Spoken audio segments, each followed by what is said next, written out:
안녕하십니까. 레지스탕스 특보를 전하겠습니다. 검찰이 이재명 대표가 성남시장에 근무하던 시절 대장동 개발과 관련해서 실무진의 대면 보고를 받으면서 직접 사업을 챙겼다, 사업의 진행 과정을 다 챙겼다는 진술을 확보해서 이재명의 배임 의혹 수사를 확대하고 있는 것으로 밝혀졌습니다. 검찰은 화천대유 대주주 김만배 씨 등 대장동 일당이 민간의 개발 이익 극대화를 위해서 유동규 전 성남도시개발공사 전략본부장에 요청한 편의들이 정진상 민주당 대표실 정무조정실장과 이재명 대표를 통해서 성남시 정책에 고스란히 반영된 상황에서 배임 정황을 포착한 것으로 알려지고 있습니다. 오늘 문화일보가 특종을 했는데 서울중앙지검 반부패 수사 1부 엄희중 부장검사팀과 반부패 수사 3부 강백신 부장검사팀은 최근에 대장동 개발 사업 실무를 맡으면서 민간업자들의 초과이익 환수 조항을 삭제하도록 지시한 정민용 전 성남도시개발공사 전략사업팀장이 이재명 대표에게 직접 대면 보고를 했다는 증언을 성남시 비서실 등 복수의 현직 공무원들을 통해 확보한 것으로 파악됐다.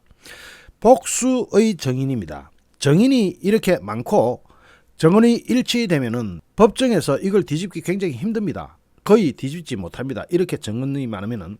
대장동 개발 사업 과정에서 산하기관 실무팀장의 단독 대면 보고는 전혀 없었다는 그동안의 이재명 해명은 전부 거짓말로 드러날 수가 있는 상황이 되어가고 있는 겁니다. 정민용 전 팀장은 수사팀에게 2016년, 2017년 이재명 시장을 직접 만났고 대장동 제1공당 분리 문제, 성남도시개발공사 예상 배당이익 1822억 원 내용을 직접 보고했다는 취지로 진술을 했다고 알려졌습니다. 첫 번째 진술입니다. 이거는 피의자의 진술. 그리고 당시 성남시 비서실 소속이었던 현직 공무원 A씨도 참고인 조사를 통해서 성남도시개발공사에서 이재명 시장에게 자주 대면 보고를 했다. 대면 보고자로는 정민용 전 팀장과 김민걸 회계사가 들어간 것으로 안다고 진술을 했습니다. 제1공단 분리사업을 맡았던 분당구청 건설과 공무원 B씨도 검찰에 2016년 제1공단 분리와 관련해서 시장실에서 회의가 열리곤 했는데 이때도 정민용 전 팀장이 참여했다라고 말한 것으로 알려지고 있습니다. 이 증언자 두 사람은 대장동 사업자인 남욱 변호사의 소개로 성남도시개발공사에 입사했던 바로 그 사람들입니다. 그래서 이 사람들의 증언의 무게는 엄청나게 큽니다. 수사팀은 이재명 대표가 정민용 전 팀장 등 대장동 개발사업 실무팀장 대면 보고를 받는 등 사업 진행 과정을 구체적으로 챙겼던 만큼 세부적으로 어떤 지시를 내렸는지를 확인 중입니다. 여기에서 구체적으로 이재명이 직접 사업을 챙겼다. 엄청난 증언이 나오고 있는 거죠. 수사팀은 지난 8일 정치자금법 위반 혐의로 기소한 김용 민주연구원 부원장 공소장에 대장동 민간 사업자들이 이익 극대화에 필요한 편의를 봐달라고 유동규 전 본부장에게 요구했고 유동규 전 본부장은 이를 정진상 실장을 통해서 이재명에게 전달해가지고 성남시 의사결정에 반영했다는 내용도 포함되어 있습니다. 그리고 지금 여기에 관해서는 검찰이 이재명의 성남시장 시절 업무 기록을 확보한 것이 큰 증거물이 또 됩니다. 서울중앙지검 반부패 수사 1부 엄희준 부장검사팀은 최근 성남시로부터 2013년 1월부터 2018년 12월까지 이재명 당시 성남시장 관련 업무 기록을 임의 제출 형식으로 넘겨받았는데 성남시 관계자는 지난달 중앙지검이 공문으로 자료를 요청했고 성남시가 보유하고 있는 자료는 모두 제공했다.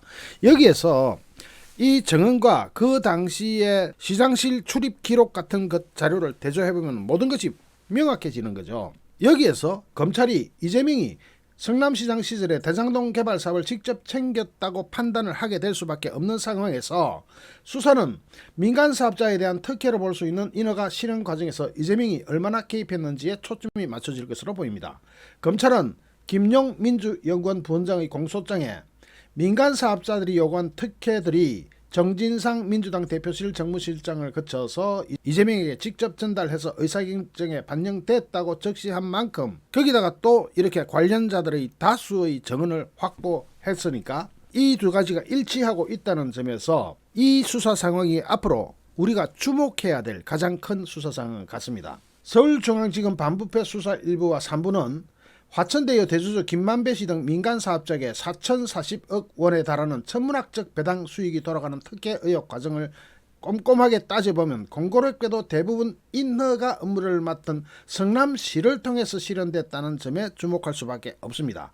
수사팀은 김만배와 남욱 변호사 등 민간 사업자들은 2013년부터 정진상 실장과 유착관계가 형성됐다고 보고 있는데 그 이후에 이뤄진 건설업자의 대장동 사업 참여 배제, 건설업자를 대장동 사업에서 참여 배제시키면 수익이 몽땅 민간 사업자들한테 다 돌아가는 거죠.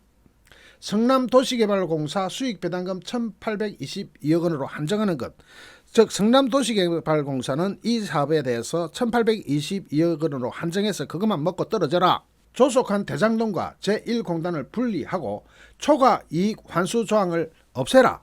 초과이익이 생겨도 대장동 민간사업자들, 즉 김만배 씨와 천화동인이 다 가져가도록 하는 초과이익 환수조항 삭제 등은 모두 결과적으로 민간사업자들에게 막대한 수익을 안기게 해준 인허가들로 대부분 다 현실화되었다는 점에서 주목할 수밖에 없는 상황이 됐습니다. 실제로 대장동 제1공단 분리 과정에서 분리가 늦어져서 대장동 사업개발 자체가 늦어질 경우에는 민간사업자 등의 금융비용이 증가하는 시점 전후에 정민용 전 성남도시개발공사 전략사업팀장이 당시 성남시장이었던 이재명에게 직접 대면보고가 뭐예요? 직접 만나서 얼굴 보면서 보고하는 거죠.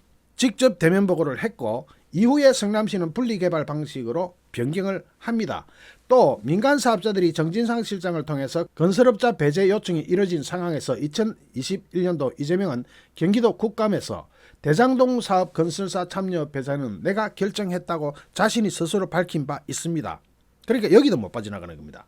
그뿐만 아니라 수사팀은 은행권 컨소시엄 참여 방지를 위해서 은행이 참여해가지고 또 수익을 많이 가져가면 안 되니까 대장동 사업 공모지침서에 사업비 조달 금리를 2.5% 이하로 특정한 부분, 제1공단 공원조성비를 사업비용으로 충당하는 부분 등도 민간사업자들, 즉 대장동 일당들이 요구한 그것을 그대로 실현되었다고 보고 있는 겁니다. 수사팀은 이재명 대표가 대장동 개발 사업을 직접 챙긴 만큼 이런 성남시 의사결정 과정에서 구체적으로 이재명 대표가 성남실장으로서 어디까지 영향력을 행사했는지를 집중적으로 살펴보고 있다고 합니다.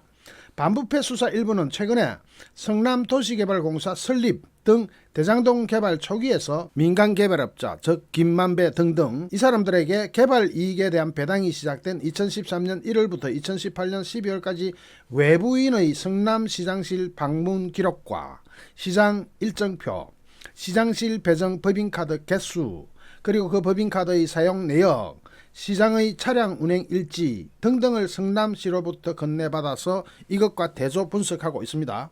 법조계 관계자는 대장동 개발 과정에서 벌어진 성남시 인허가 대부분이 특혜 논란을 일으켰고 막대한 수익을 안겼다면서 이재명이 구체적으로 사업 진행을 챙긴 만큼 이제는 못 빠져나간다. 즉 검찰은 해당 인허가 과정에서 어떤 영향력을 미쳤는지 수사해야 한다라는 여론이 일고 있고 검찰은 그것을 바로 하고 있습니다. 자, 이제 이재명 대표 뭐라고 할 겁니까? 정언이 이렇게 쏟아지는데. 잠시 후 또 다른 주제로 여러분을 찾아뵙겠습니다. 시청해주신 여러분께 진심으로 감사드립니다. 여러분 고맙습니다.